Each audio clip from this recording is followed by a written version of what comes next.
मुस्लिम बंधु भी ये चाहते हैं कि एक बार जो कुछ करना है, आप जो है इसको राष्ट्र माता घोषित करना है, उसको घोषित करके इस चीज पर खत्म कीजिए, पूर्ण विराम लगाइए, क्योंकि वो भी शांति से रहना चाहते हैं। तो आज तो ये सत्ता में पहुंच चुके हैं, तो क्यों नहीं उसको ये रोकते हैं। जब से ये सरकार बदली है, अगर एक्सपोर्ट में देखिए तो उसमें आप पाएंगे कि करीब लगभग जो है 9 से 14% जो है बीफ एक्सपोर्ट बढ़ गया।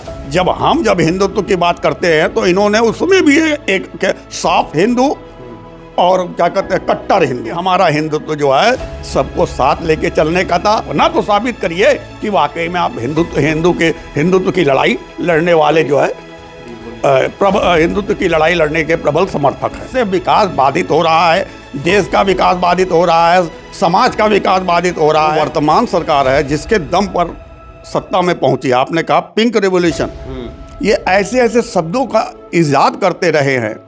अब बताइए पिंक रिवॉल्यूशन है तो ये ऐसा शब्द है जो कि सीधे जाकर के हिंदू के दिमाग पर चोट करे और उसको जो है एक विशेष समुदाय विशेष के विरोध में हिंसक आंदोलन के लिए खड़ा करने का जो प्रयास रहा है। साथियों, बहुत बहुत स्वागत है खुशखबरिया में। माघ मेले में जिस तरह से स्वामी अभिमुक्तेश्वरानंद शंकराचार्य जी नाराज़ थे, बिना स्नान किए वो बनारस लौट गए। बनारस में लौटकर उन्होंने जो है एक प्रेस कॉन्फ्रेंस की और उन्होंने सूबे के मुख्यमंत्री योगी आदित्यनाथ को चैलेंज किया कि 40 दिन के अंदर वो साबित करें कि वो हिंदू है कि नहीं और गाय को जो है राज्य माता का दर्जा दें। उत्तर प्रदेश में जो बीफ निर्यात होता है उस पर रोक लगाएं, तब हम समझेंगे कि असली हिंदू हैं। आज उनका एक और बयान आया, उन्होंने कहा कि उनके पास सिर्फ 39 दिन बचे हैं, अपने आप को साबित करें, ज़रूरत पड़ेगी तो हम उनको प्रधानमंत्री भी बनवाएंगे। आपको याद होगा कि जब भाजपा 2014 में इलेक्शन से पहले मोदी जी जब भाषण देते तो उन्होंने अपने भाषणों में कई जगह कहा था कि जब हमारी सरकार आएगी तो पिंक रेवोल्यूशन पर रोक लगाएंगे, उसको कम करेंगे। लेकिन जो रिपोर्ट्स आई कि इनके कार्यकाल में और बढ़ोतरी हुई। कांग्रेस हमेशा इस पर आक्रामक रही, इल्ज़ाम लगाती रही कि बीफ निर्यात को रोकने की जो बात की थी चुनाव में आने से पहले, उस पर ये लोग रुके नहीं बल्कि और बढ़ता गया। तो इस पर बातचीत करने के लिए हमारे साथ कांग्रेस पार्टी के वरिष्ठ नेता राकेश चंद्र शर्मा जी हैं।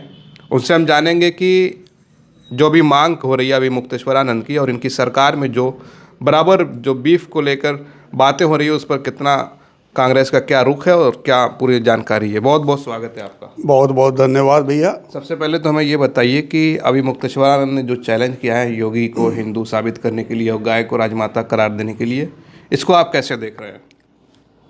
भाई, अभी मुक्तेश्वरानंद हमारे जगत गुरु शंकराचार्य जी जो है एक हिंदुत्व सनातनी धर्म को लेकर के जागरूक और जनता के बीच में उनका जो आह्वान रहा है शुरू से गौ रक्षा के लिए, गौ मांस के विरोध में, वह आज भी अपने उस पर नीतियों पर कायम है और हम सब उनकी नीतियों का, सनातन धर्म का रक्षा के साथ खड़े हैं। मगर जो वर्तमान सरकार है जिसके दम पर सत्ता में पहुंची, आपने कहा पिंक रेवोल्यूशन, ये ऐसे ऐसे शब्दों का इजाद करते रहे हैं। अब बताइए पिंक रिवॉल्यूशन है तो ये ऐसा शब्द है जो कि सीधे जाकर के हिंदू के दिमाग पर चोट करे और उसको जो है एक विशेष समुदाय विशेष के विरोध में हिंसक आंदोलन के लिए खड़ा करने का जो प्रयास रहा है। तो आज तो ये सत्ता में पहुंच चुके हैं, तो क्यों नहीं उसको ये रोकते हैं। भाई, जब से ये सरकार बदली है, अगर एक्सपोर्ट में देखिए तो उसमें आप पाएंगे कि करीब लगभग जो है 9 से 14% जो है बीफ एक्सपोर्ट बढ़ गया इनकी सरकार में। तो निश्चित तौर पर जब आप जो है कांग्रेस पर आरोप लगाते थे ये फलानी है, ये मुस्लिमों के क्या कहते हैं तुष्टीकरण की नीति करती है, ये मुस्लिमों के साथ है, तो आज आप कहाँ पर हिंदुओं के साथ खड़े हैं? कम से कम ये तो साबित करिए। यही बात शंकराचार्य जी ने इनसे पूछा है और कहा है कि आप ये साबित करिए कि आप हिंदू हैं कि नहीं हैं। तो क्या हिंदू होना इसी से साबित होगा कि गौ माता को राजमाता का दर्जा जो देगा वही हिंदू होगा? कांग्रेस ने नहीं दिया तो कांग्रेस हिंदू नहीं है? नहीं, देखिए बात यहाँ ये नहीं है। देखिए हिंदुत्व जब हिंदुत्व की बात करते हैं तो इन्होंने उसमें भी एक सॉफ्ट हिंदू और क्या कहते हैं कट्टर हिंदू, इसकी आपने प्रचार किया। हमने सॉफ्ट हिंदू को कहाँ पे रखा था? हमने समानता, सद्भाव, समरसता को लेकर के सॉफ्ट हिंदू रखा था। जो गांधी की नीति थी, सत्य और अहिंसा, अहिंसा के मार्ग पर हम चलने की बात करते थे। लेकिन निरपेक्ष होने के नाते, धर्म निरपेक्ष होने के नाते सबको अपने अपने धर्म की छूट दे रखी थी। जहाँ पर आपने जो है तुष्टीकरण के नाम पर हिंदू को गोलियाने का प्रयास किया और हिंसा, वैमनस्यता को बढ़ाने का काम किया, तो इसलिए हमारा जो हिंदुत्व है, हम ये नहीं कहते हैं कि हमारे हिंदुत्व में कहीं कोई कमी नहीं है, लेकिन फिर भी हमारा हिंदुत्व जो है सबको साथ लेके चलने का था। हमने आरोप, इस तरह के हिंदू मुस्लिम के आरोप प्रत्यारोप से अपने आप को दूर रखा और देश को इस सिद्धांतों से दूर रखते हुए विकास के पथ पर हम लोगों ने जो प्रगति की है उसी का देन है कि आज मोदी जी जो है या योगी जी जो है मुख्यमंत्री और प्रधानमंत्री बने हैं।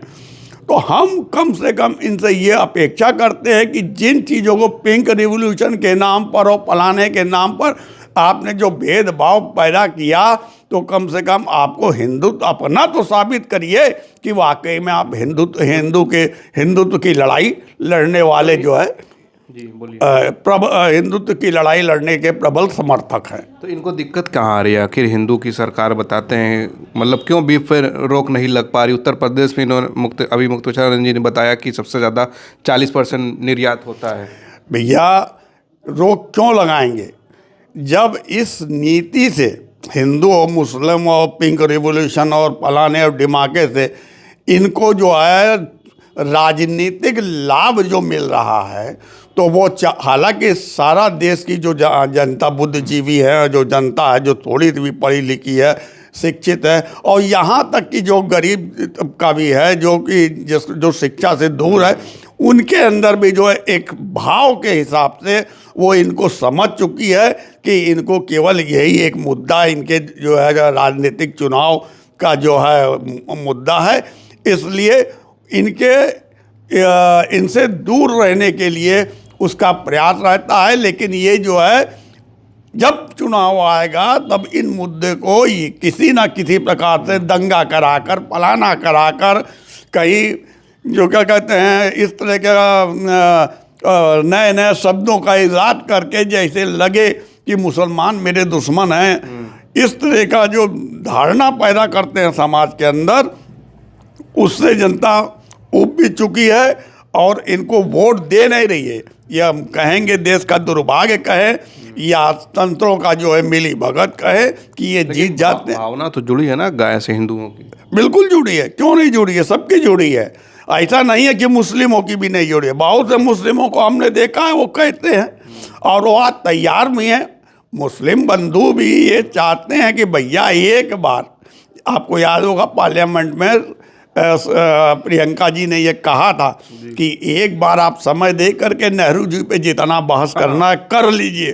तो मुस्लिम बंधु भी ये चाहते हैं कि एक बार जो कुछ करना है, आप जो है इसको राष्ट्र माता घोषित करना है, उसको घोषित करके इस चीज़ पर खत्म कीजिए, पूर्ण विराम लगाइए, क्योंकि वो भी शांति से रहना चाहते हैं। गाजीपुर के सांसद अफजाल अंसारी ने भी बात कही है। भाई क्यों नहीं कहेंगे भाई, आप हमने कहा ना कि जब सब कोई शांति की बात कर रहा है, सब कोई शांत माहौल में रहना चाहता है, क्योंकि इससे विकास बाधित हो रहा है, देश का विकास बाधित हो रहा है, समाज का विकास बाधित हो रहा है, शिक्षा और क्या कहते हैं ये जितनी भी चीज़ें हैं उन वो बाधित हो रही है। तो ऐसे स्थिति में जो नेता जो है जनता के हित की बात करता है, तो उनकी सोच में शांति एक प्रमुख रूप से जो है नीति होती है। उस आधार पर अफजाल जी ने जो बोला है वो सही बोला है, गलत क्या बोला है।